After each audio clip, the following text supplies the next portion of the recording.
Good morning बेटे। बेटे आज हम कुछ टॉपिक जो बीच में बच गए थे उन टॉपिक्स को कवर करेंगे।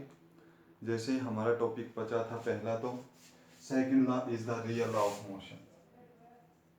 सेकंड लॉ इज द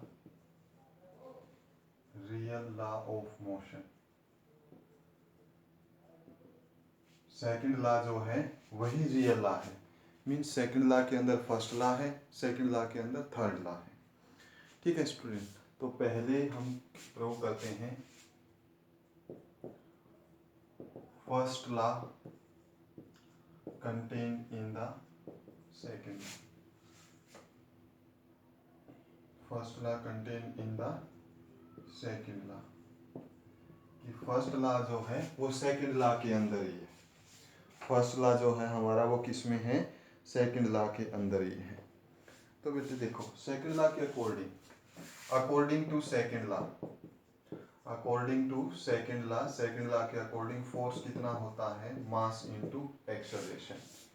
किसी भी ऑब्जेक्ट के ऊपर फोर्स कितना रहेगा? Force is equal to mass into acceleration. ठीक है।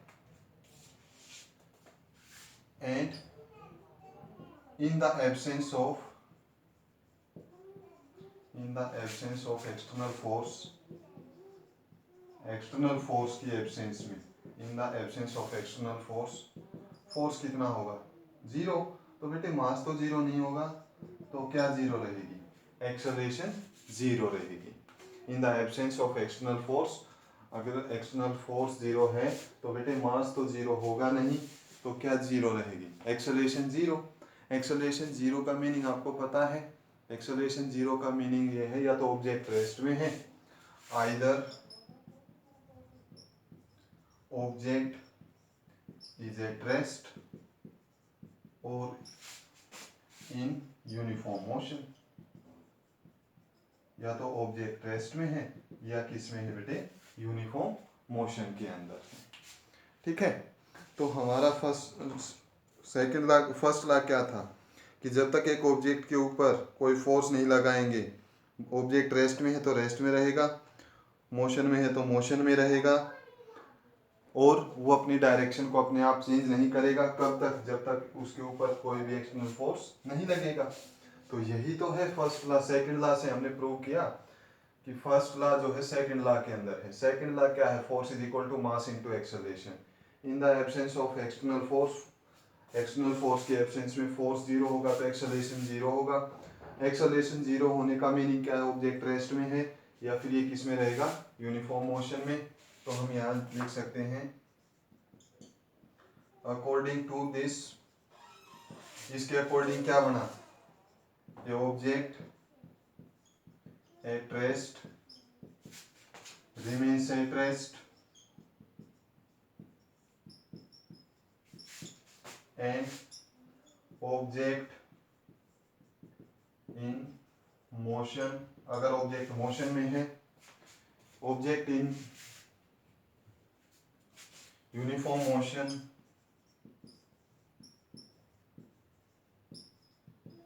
अगर ऑब्जेक्ट यूनिफॉर्म मोशन में है, it will be in uniform motion.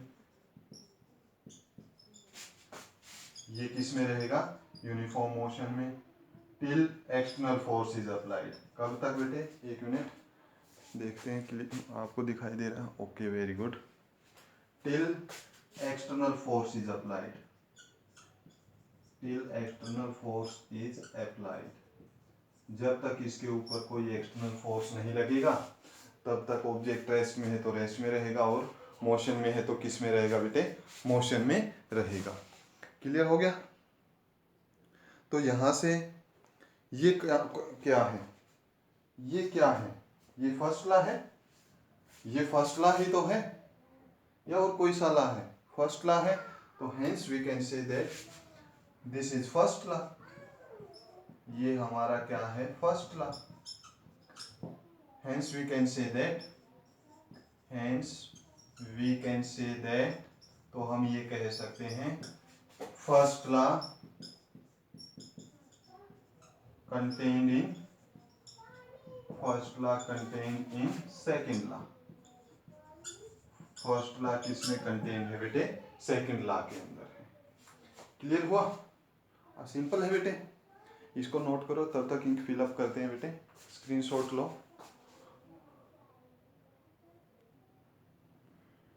तो बेटे हम यहाँ से क्या कह सकते हैं, first law is contain in the second law. First law किसमें कंटेन है, सेकंड लॉ के अंदर है। अब हमें प्रूव करना है second law, sorry third law. बेटे ध्यान से समझना, ये थोड़ा इंपॉर्टेंट है, ठीक है।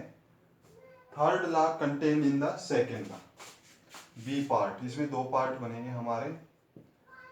Third law contained in, okay ये यहाँ पर है ही, Newton third law contained in second law. Newton का थर्ड लॉ जो है वो किस में है, सेकंड लॉ के अंदर है। तो हम यहाँ पर क्या करेंगे बेटे, कंसीडर एन आइसोलेटेड सिस्टम। हमने एक आइसोलेटेड सिस्टम लिया बेटे। ये आइसोलेटेड सिस्टम क्या होता है बेटे, आइसोलेटेड सिस्टम होता है वो सिस्टम जिसके ऊपर, आइसोलेटेड सिस्टम वो सिस्टम होगा जिसके अंदर कोई भी फोर्स, एक्सटर्नल फोर्स नहीं रहेगा। जैसे ये मार्कर है, ठीक है, इस मार्कर को हमने सिंपली रख दिया, कहीं पर भी रख दिया, एक टेबल पर रख दिया, तो ये आइसोलेटेड सिस्टम बन जाएगा। ग्राउंड पे रख दिया, आइसोलेटेड सिस्टम, ठीक है। ग्रेविटी उसको अट्रैक्ट करेगी, बट हम नेग्लेक्ट करते हैं क्योंकि ग्रेविटी के ऊपर एक फोर्स होता है नॉर्मल रिएक्शन, ना ये नीचे जाता ना ऊपर जाता। तो हमने एक आइसोलेटेड सिस्टम लिया, ठीक है, in which there are two particles, इसके अंदर in which there are two particles, इसके अंदर दो पार्टिकल्स हैं बेटे, ए एंड बी। इसके अंदर कितने पार्टिकल्स हैं, दो पार्टिकल्स हैं, ए और बी। आइसोलेटेड सिस्टम लिया, उसके अंदर कितने पार्टिकल्स, दो पार्टिकल्स, ठीक है। Suppose they interact mutually with each other, suppose they interact mutually with each other, ये एक दूसरे के साथ इंटरेक्ट कर रहे हैं, एक दूसरे पर फोर्स लगा रहे हैं। जैसे पहले फोर्स ए बी लिखते हैं हम, क्या लिखते हैं, पहले फोर्स बी ए लिखते हैं, एफ बी, ये क्या है, force on B due to A, this is force on B due to A. ये बी के ऊपर फोर्स लगा रहा है, दो, इसके अंदर दो छोटे छोटे मास के दो हमने पार्टिकल्स मान लिए, ए और बी, वे एक दूसरे के ऊपर इंटरेक्ट में है, फोर्स लगा रहे हैं। तो ए ने बी के ऊपर फोर्स कितना लगाया, एफ बी ए ने बी के ऊपर कितना फोर्स लगाया बेटे, एफ बी ए। अब लीनियर मोमेंटम किसके इक्वल होता है, तो this is dp by dt, linear momentum of B. ये किसको रिप्रेजेंट कर रहा है, rate of change of linear momentum. किसको रिप्रेजेंट कर रहा है, rate of change of linear momentum. या हम इसको लिख सकते हैं, this is resulting change in linear momentum of B, this is resulting change in the linear momentum of MOMEM, momentum of B. ये बी के अंदर क्या है, लीनियर मोमेंटम चेंज हुआ है। लीनियर मोमेंटम चेंज कब हुआ बेटे, जब ए ने उसके ऊपर फोर्स लगाया। ये लीनियर मोमेंटम कब चेंज हुआ है, जब ए ने उसके ऊपर फोर्स लगाया है। क्लियर? अच्छा भाई, फिर इसी तरह से हम यहाँ पर क्या लिख सकते हैं, F B A, this is force on A due to B. ये एफ बी ए क्या है, force on A due to B. A के ऊपर फोर्स है, कौन लगा रहा है, बी लगा रहा है, D P A by D T. This is, ये क्या है, दिस इज रिजल्टिंग चेंज इन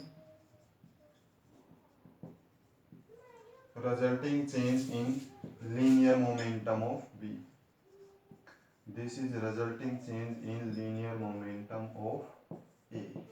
ये किसका लीनियर मोमेंटम चेंज हुआ है बेटे, ए का चेंज हुआ है, ठीक है। तो अब न्यूटन सेकंड लॉ के अकॉर्डिंग यहाँ पर हम इसको लिखते हैं according to Newton second law. Newton second law के अकॉर्डिंग क्या है, फोर्स किसके इक्वल होगा, एफ बी ए किसके इक्वल हो जाएगा, D P B by D T. Force B पे लगा है ना, तो लीनियर मोमेंटम किसका चेंज हुआ है, बी का चेंज हुआ है, तो D P B by D T. इसी तरह से एफ ए बी किसके इक्वल होगा, D P A by D T. This is equation number first, this is equation number second. ये न्यूटन सेकंड लॉ के अकॉर्डिंग हमने इसको प्लेस किया है। ठीक है, फिर से बेटे हमने आइसोलेटेड सिस्टम लिया, ए ने बी के ऊपर फोर्स लगाया, बी ने ए के ऊपर फोर्स लगाया तो लीनियर मोमेंटम चेंज हुआ। This is rate of change of linear momentum. Force किसके इक्वल होता है, rate of change of linear momentum. यही तो न्यूटन सेकंड लॉ है, according to Newton second law. Isolated system क्या होता है, आइसोलेटेड सिस्टम बताया था बेटे, और टोटल फोर्स कितना होगा, ओवरऑल फोर्स कितना होगा उसके ऊपर, ओवरऑल फोर्स जीरो होगा। कितना फोर्स होगा, ओवरऑल जीरो फोर्स होगा। तो दोनों फोर्सेस का सम, इसको नोट करो बेटे, एक बार नोट करो, स्क्रीनशॉट लो। ठीक है, तो from equation number first and second,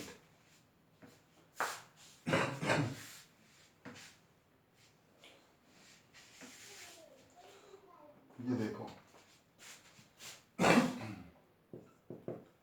from equation number first and second, first और सेकंड से total force plus F A B is equal to D P B by D T plus D P A by D T. दोनों equations को हमने क्या कर दिया बेटे, add कर दिया। आइसोलेटेड सिस्टम था, आइसोलेटेड सिस्टम के अंदर टोटल फोर्स कितना होगा, आइसोलेटेड में टोटल फोर्स कितना होगा, जीरो, तो rate of change of momentum must be zero. In an isolated system, isolated system के अंदर, in an isolated system rate of change of linear momentum is zero. Isolated system में rate of change of linear momentum कितनी होती है, zero. Total force zero बताया था बेटे, तो ये फोर्स और ये फोर्स टोटल कितना होगा, zero. F B A is equal to F B A plus F A B which is equal to zero. तो बेटे हम इसको लिख सकते हैं F B A is equal to minus F A B. ये क्या है, ये था फोर्स बी के ऊपर, force on B due to A. ये क्या है, force on A due to B. यही तो है third law, Newton third law क्या है, ये क्या हो गया, एक्शन, ये क्या हो जाएगा, रिएक्शन। एक एक्शन और एक रिएक्शन। और न्यूटन थर्ड लॉ क्या था कि दो ऑब्जेक्ट्स के ऊपर लगेगा, एक एक्शन करेगा दूसरा रिएक्शन होगा, इक्वल होगा, इक्वल भी है, ऑपोजिट होगा, ऑपोजिट के लिए किसका साइन आ गया यहाँ पर, माइनस का। तो इसके अकॉर्डिंग हम ये कह सकते हैं बेटे कि न्यूटन थर्ड लॉ जो है वो भी किसके अंदर है, सेकंड लॉ के अंदर है। Newton third law is contained in the second law. Clear बेटे, इसको उतारो। क्लास 11th के लिए आपके जो होम एग्जाम होने हैं 11th क्लास में, उनमें ये बड़ा इंपॉर्टेंट टॉपिक है कि prove that second law is the real law of motion. ठीक है, उतारो बेटे इसको। हाँ भाई, कर लिया नोट। चलो नेक्स्ट हमारा टॉपिक जो बचा हुआ है दैट इज हॉर्सकार्ट प्रॉब्लम। अगला जो हमारा टॉपिक है बेटे वो टॉपिक है हॉर्सकार्ट प्रॉब्लम।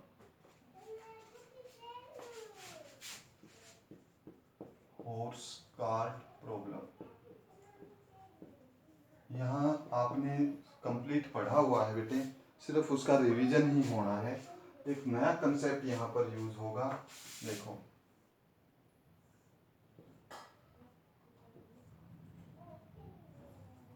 ये कार्ट है, ठीक है, ये यहाँ पर बेटे हॉर्स है, ठीक है, ये हॉर्स है, मेरी ड्राइंग इतनी अच्छी नहीं है स्टूडेंट्स, इसलिए मैं हॉर्स नहीं बना सकता। बट यहाँ पर आपको ये बता देना ज़रूरी समझता हूँ कि बेटे जब भी आप चलते हो आपका पाँव जो है सीधा होता है या आप ग्राउंड के साथ उसको थोड़ा तिरछा करते हो, कुछ एंगल बनाता है। बेटे आप सीधे पाँव से प्रैक्टिकली आप सोचो, आप सीधे नहीं चल सकते, ठीक है, आप सीधे नहीं चल सकते, आपको थोड़ा पाँव मोड़कर ही चलना पड़ेगा, ग्राउंड के साथ कुछ एंगल बनाना ही पड़ेगा, ठीक है। सपोज यहाँ पर this is the foot of horse, ये हॉर्स का फुट है चलने के लिए। इसका बेस्ट एग्जांपल जो एथलीट होते हैं बेटे वो आपने नोट किए होंगे, वह अपने पंजे को ग्राउंड के साथ थोड़ी मिट्टी हटाकर वहाँ पर, ठीक है, थोड़ा खड्डा बनाकर स्पोर्ट करते हैं। एथलीट होते हैं, आपने रेस वगैरह देखी होगी, एथलीट के पाँव के पीछे क्या होता है, थोड़ा इस तरह से इंक्लाइंड प्लेन होता है ताकि वो उसको जर्क, एक झटका महसूस करवा सके, स्पीड ज़्यादा बनवा सके। तो ये इसीलिए वैसे ही है, ये हॉर्स है, हॉर्स का ये एक फुट है, ठीक है। बेटे मैं हॉर्स बनाऊंगा, वो हो सकता है गधा बन जाए, ठीक है। ये देखो ये कितना एंगल बनाएगा, थीटा एंगल बनाएगा। और जब आप भी चलते हो प्रैक्टिकली सोचो, आप अपने पाँव को थोड़ा हाथ तिरछा करते हो, एक पाँव पे हो, ठीक है, ये चलना है।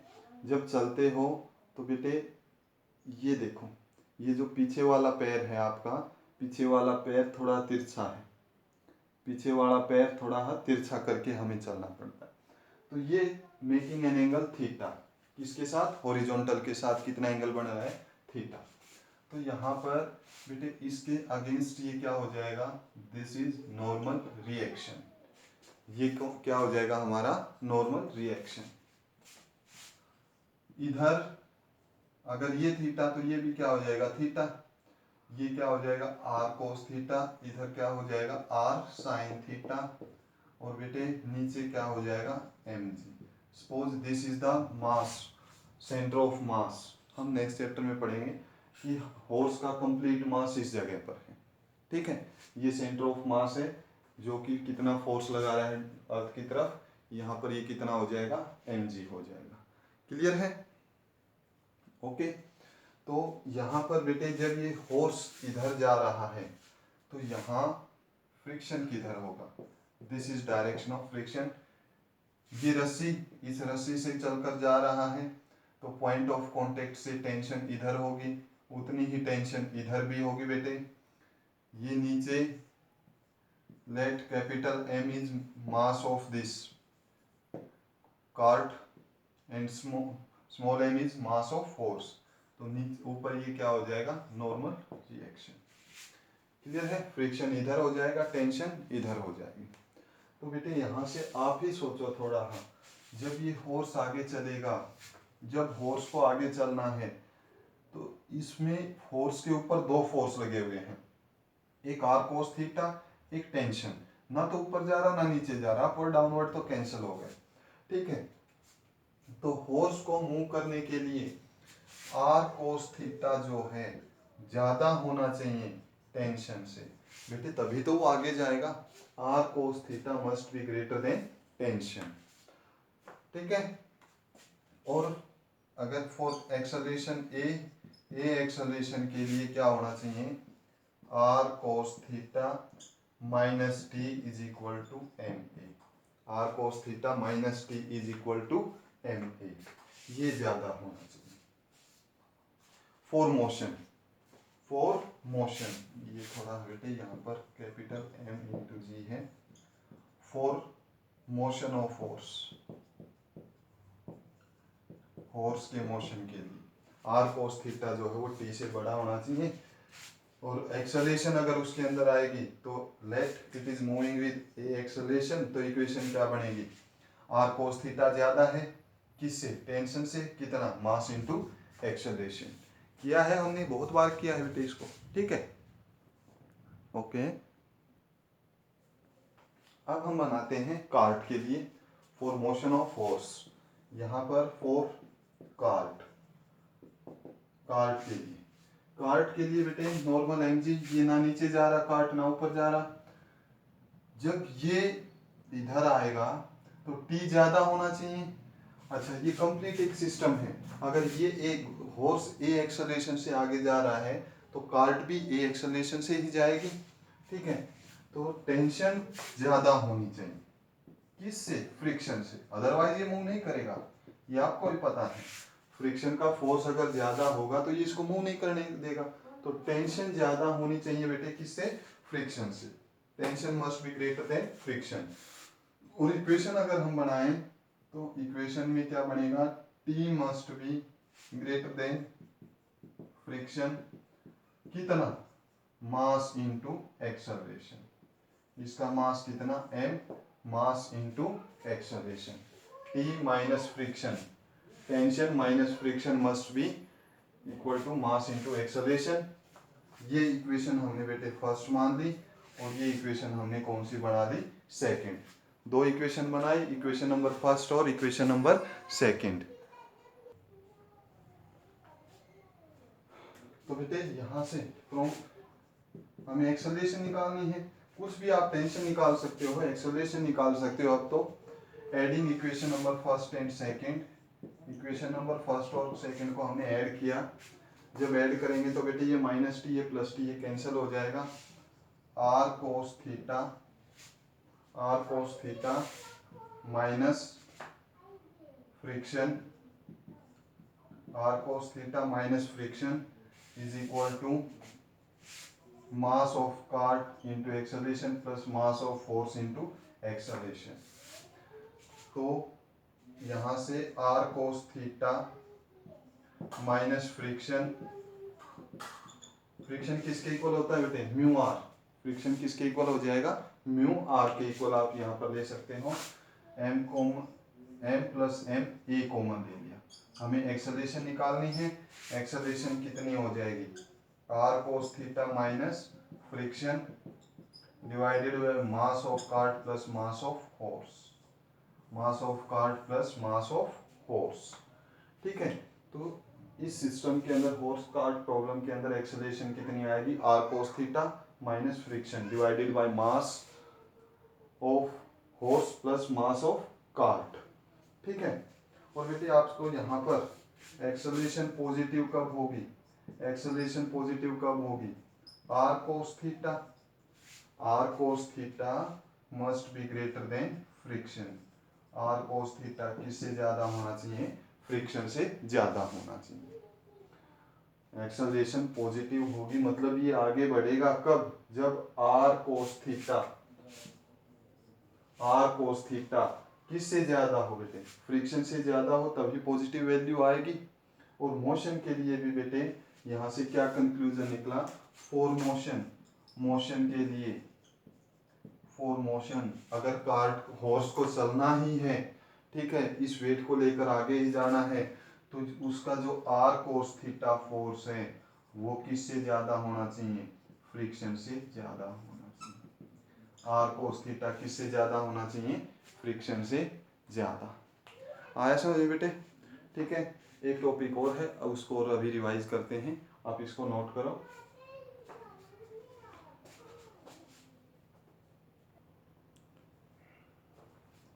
ओके स्टूडेंट्स, कर लिया नोट? तो एक्सेलरेशन आपको समझ में आई होगी। मोशन के लिए क्या? R cos theta must be greater than friction.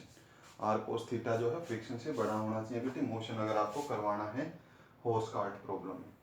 बड़ा इंपॉर्टेंट टॉपिक है ये, ठीक है। नेक्स्ट टॉपिक बेटे हमारा रॉकेट प्रोपल्शन है। देखो अब तक हमने जितने भी फिजिक्स के अंदर जो टॉपिक पढ़े हैं, उन टॉपिक्स के अंदर हमारा मास कांस्टेंट था। उन टॉपिक्स में क्या था बेटे? हमारा मास कांस्टेंट था। मास कांस्टेंट था स्टूडेंट्स। एक ऐसा मास होता है, या रॉकेट का टॉपिक है हमारा रॉकेट प्रोपल्शन।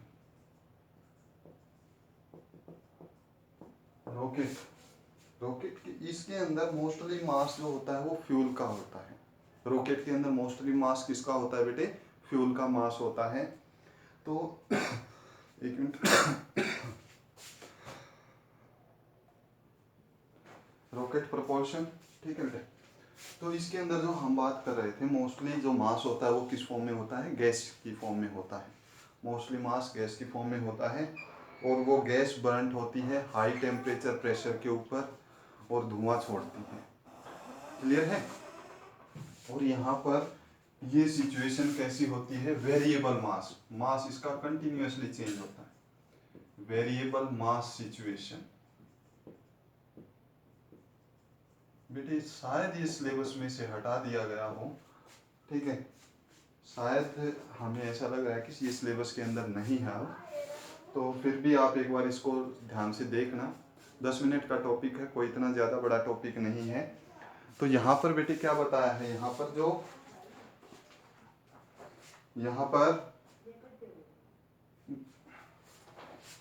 एक मिनट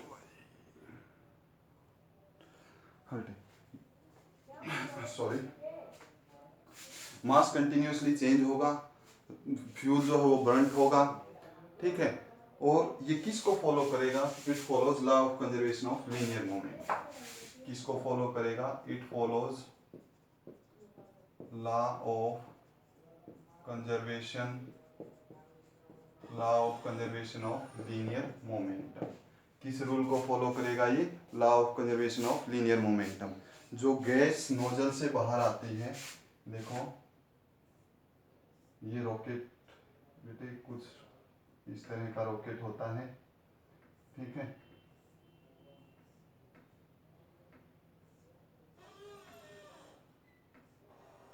ये कुछ इस तरह से रॉकेट होता है और यहाँ से ये नोजल है, दिस इज नोजल। यहाँ से गैस नीचे आती है, जब फ्यूल जलता है तो वो किस फॉर्म में कन्वर्ट होता है, गैस की फॉर्म में, वो इस नोजल से नीचे आती हैं। तो कंसेप्ट ये है बेटे कि जब वो फ्यूल जलेगा वो गैस नीचे आएगी, जब गैस नीचे आएगी तो इसके ऊपर एक अपवर्ड डायरेक्शन में फोर्स लगेगा और ये एक्सेलरेट होता रहेगा, इसकी स्पीड कंटिन्यूसली, जितना फ्यूल जलता रहेगा उतना इसके ऊपर फोर्स लगेगा, इसके अंदर एक्सेलरेशन आती रहेगी। समझ में आया। तो इसका फ्यूल कंटिन्यूसली जल रहा है तो इसका मास किस कंटिन्यूसली चेंज हो रहा है, मास कंटिन्यूसली चेंज हो रहा है, तो ये कौन सा सिचुएशन है, वेरिएबल मास सिचुएशन है। और किस रूल को फॉलो करेगा ये, law of conservation of linear momentum. तो बेटे इसको पढ़ने के लिए देखो, पहले ये हमारा रॉकेट है जिसका मास कितना है m0, इनिशियली मास कितना m0, initially mass of rocket means उड़ान भरने से पहले m0, ठीक है। इनिशियल वेलोसिटी कितनी,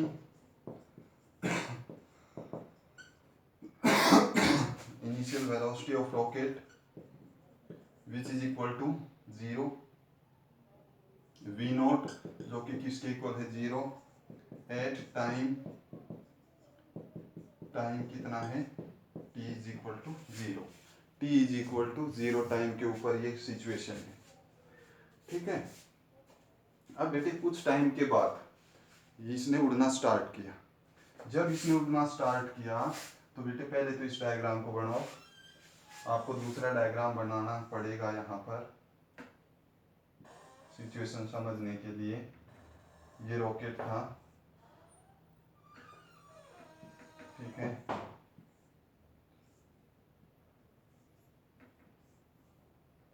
ये नोजल थी, अब यहाँ से गैस बाहर आ रही है, ठीक है, m मास हो गया और v इसकी स्पीड हो गई एट टाइम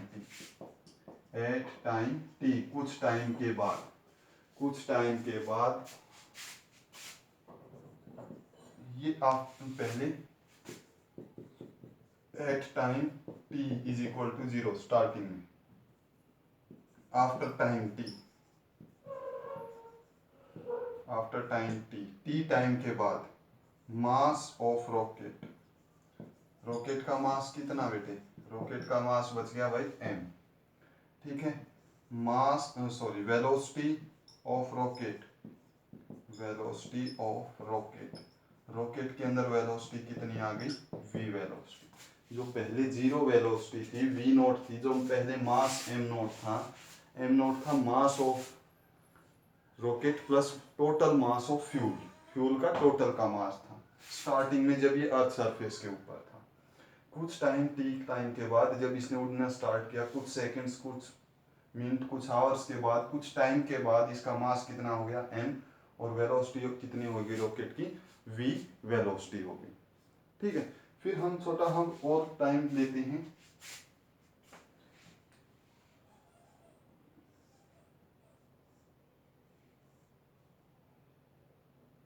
ये देखो बेटे, ये वही रॉकेट है, ठीक है, बनाना थोड़ा अलग अलग है बेटे।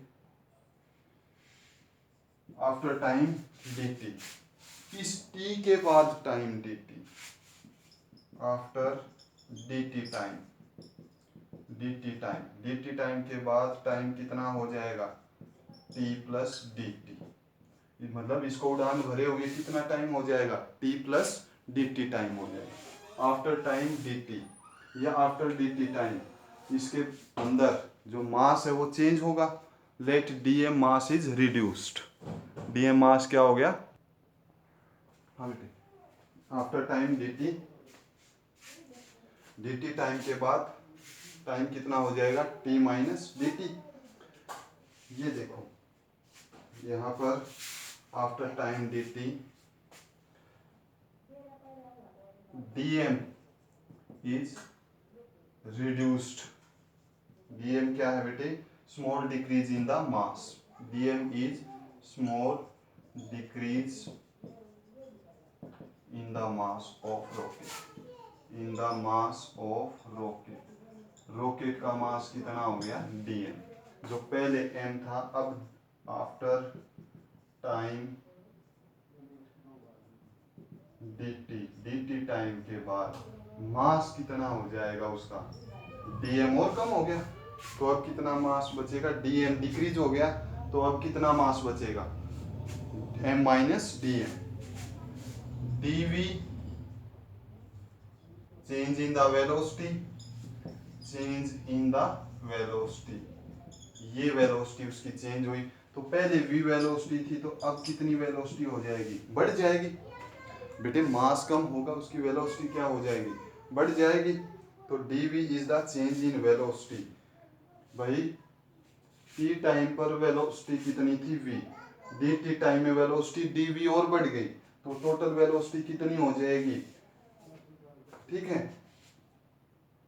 Total velocity t plus dt time पर कितनी हो जाएगी, v प्लस dv हो जाएगी। ठीक है, और यहाँ पर vg को हम और ले लेते हैं, this is velocity of gases. ये किसकी वेलोसिटी है, वो वेलोसिटी है उन गैसेस की वेलोसिटी है, velocity of gases with respect to earth. किसके विद रिस्पेक्ट ली है बेटे, ये हमने अर्थ के विद रिस्पेक्ट ली है। vg is velocity of gases with respect to अर्थ।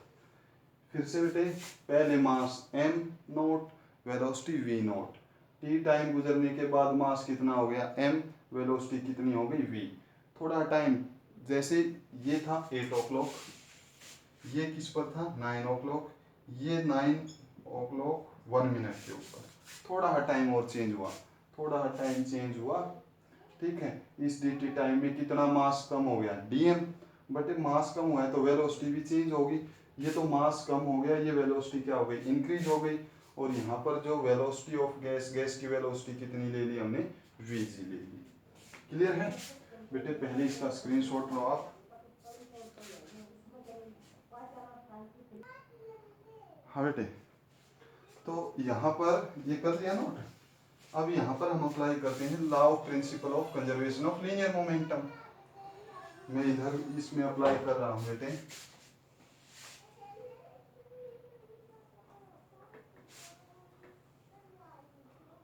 इधर यहाँ पर अप्लाई कर रहे हैं, अप्लाइंग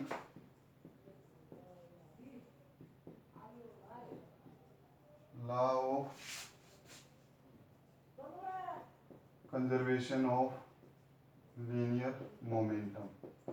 क्या अप्लाई किया बेटे हमने? Law of conservation of linear momentum को अप्लाई किया है। हमने क्या अप्लाई किया बेटे? Law of conservation of linear momentum apply किया। तो देखो यहाँ पर लीनियर मोमेंटम था, उतना ही लीनियर मोमेंटम यहाँ पर भी होना चाहिए। लीनियर मोमेंटम पहले जितना था यहाँ पर है, उतना ही यहाँ पर होगा, ठीक है, और उतना ही यहाँ पर होगा। तो लीनियर मोमेंटम जितना यहाँ पर है उतना ही यहाँ पर होगा। तो लीनियर मोमेंटम क्या होता है? मास इनटू वेलोसिटी, mv, ठीक है। ओके, ये लीनियर मोमेंटम पहले का। बाद में मास कितना हो गया? m minus D M. अच्छा भाई, वेलोसिटी कितनी हो गई? v plus D V. इसके साथ साथ कुछ गैस भी तो बनी है, कुछ गैस भी तो बनी है। उन गैसेस का मास कितना? dm is the mass of gases, dm is the mass of gases and minus vg, this is velocity of gases। Linear momentum, ये रॉकेट के अंदर बचा हुआ मास, ये रॉकेट की वेलोसिटी, ये गैस की वेलोसिटी और गैस का मास। ये नेगेटिव साइन किसके लिए आया है? Negative sign is for opposite direction. Negative sign किसके लिए आया है? ऑपोजिट डायरेक्शन के लिए आया है। Vg क्या था हमारा? Velocity of gases. क्यों? कौन ऑपोजिट? रॉकेट ऊपर जा रहा है, गैस किधर आ रही है? नीचे जा रही है। तो इसीलिए यहाँ पर ये हमने नेगेटिव साइन लगाया। इसको हम सोल्व करते हैं बेटे, बस इतना एक टॉपिक था छोटा। हाँ, तो इनकी मल्टीप्लाई करेंगे mv, अच्छा भाई, फिर उसके बाद प्लस mdv, फिर उसके बाद minus vdm minus dm dv plus minus dm vg। इनकी मल्टीप्लाई कर दी। ये vg वेलोसिटी ऑफ गैसेस है, ये vg इस तरह से है भाई, ठीक है, vg इस तरह से है। mv से बेटे mv क्या हो जाएगा? कैंसिल हो जाएगा। और यहाँ पर dm dv is very small, small change है। और स्मॉल चेंज में 0.1 को 0.1 से मल्टीप्लाई करो, 0.001, ठीक है। और स्मॉल चेंज ले लिया 0.01 को 0.01 से मल्टीप्लाई करो, 0.0001। तो इस तरह से है। तो ये छोटी छोटी क्वांटिटीज हैं, तो is very small hence we neglected. ये बहुत स्मॉल है, is very small hence we neglected. हम इसको क्या कर देंगे बेटे? नेग्लेक्ट कर देंगे। Hence we will neglect it, इसको हम कर देंगे भाई नेग्लेक्ट। क्लियर है? इसको नोट करो बेटे। तो यहाँ पर हमारा क्या बचेगा? यहीं पर एक देख लो, mdv, mdv किसके इक्वल होगा? ये इधर रखा हमने, इसको इधर लाए, ये vdm प्लस में dm vg।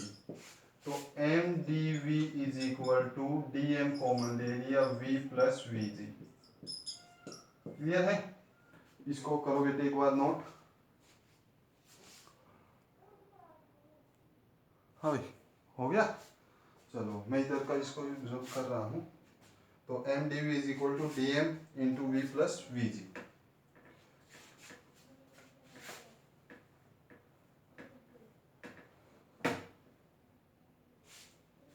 देखो भाई, अब हम क्या करते हैं? अब हमारे पास if let u is the relative velocity, u is the relative velocity of gases। u क्या है? relative velocity है गैस की एंड रॉकेट की, of gases and rocket। u is the relative velocity of gases and rocket, ठीक है। Gas कौन सी? Velocity of burnt gases. तो इसको कैसे लिखोगे बेटे? इसको हम लिख सकते हैं u इज इक्वल टू, कैसे लिख सकते हैं हम इसको?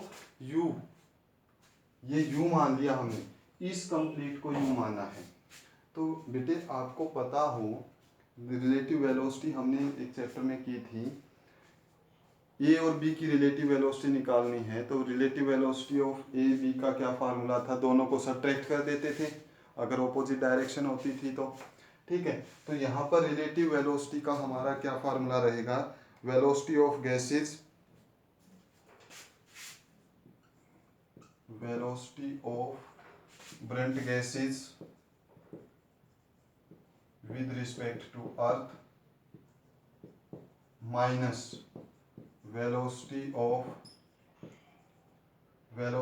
किसकी, velocity of rocket with respect to earth, velocity of rocket with respect to earth, velocity of brunt gases with respect to earth जो कि कितनी थी minus vg, minus velocity of rocket कितनी थी v, तो u किसके इक्वल हो जाएगा v minus, sorry minus common ले लिया, v प्लस vg के इक्वल, v प्लस vg के इक्वल, या v प्लस vg किसके इक्वल हो जाएगा माइनस u के equal, v plus vg is equal to minus u। Clear. तो बेटे हम यहाँ पर लिख सकते हैं mdv from equation number first,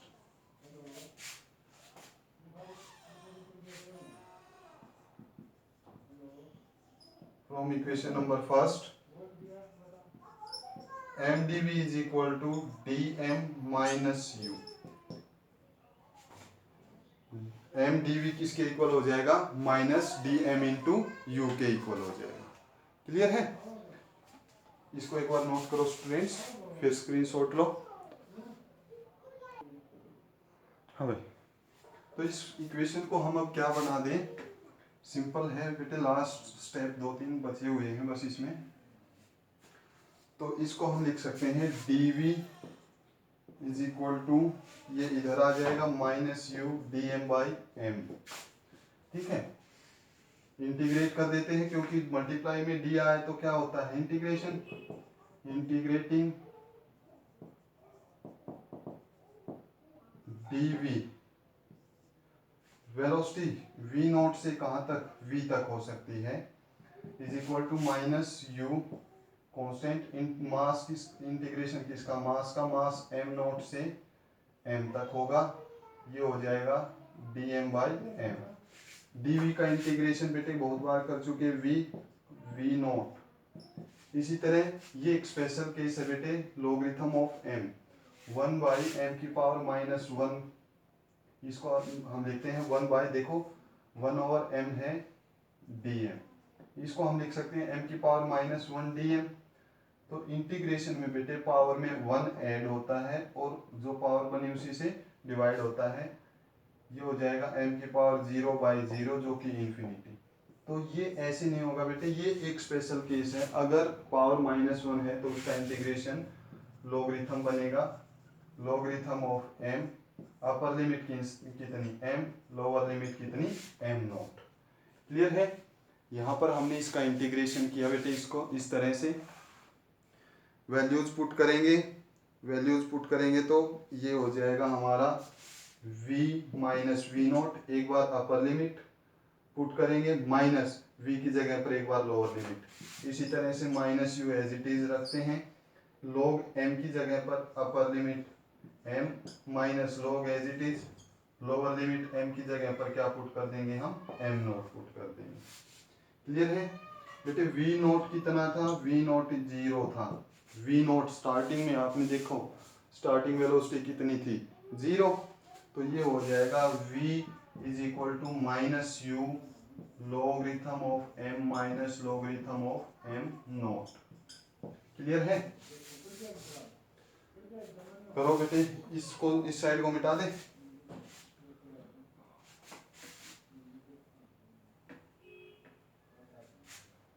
तो ये हो जाएगा v is equal to minus u, ये एक फार्मूला है log a minus log b, इसका फार्मूला क्या हो जाएगा logarithm of a by b।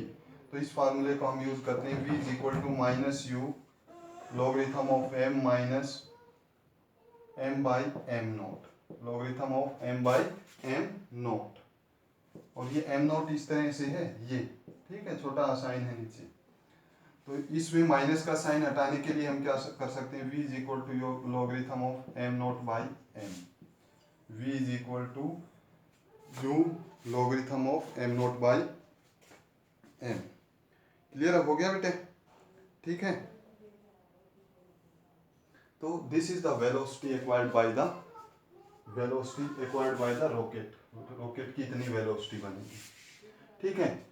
इसके अंदर दो चीजें हैं, दो स्पेशल केसेस हैं। जैसे हम पहला तो है burnt out speed of rocket. Burnt out speed of rocket क्या होती है बेटे? At this speed whole fuel is burnt out.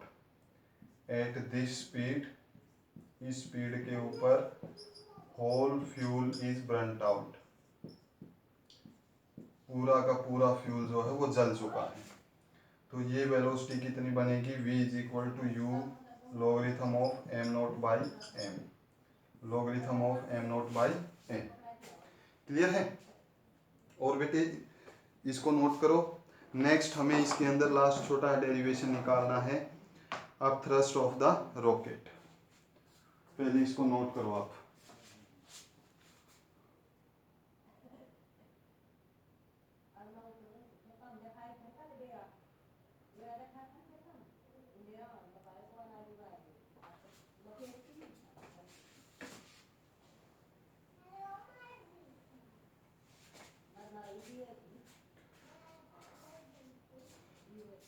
बेटे अब हमें क्या करना है? अब थ्रस्ट मींस टोटल कितना फोर्स रॉकेट के ऊपर लगेगा।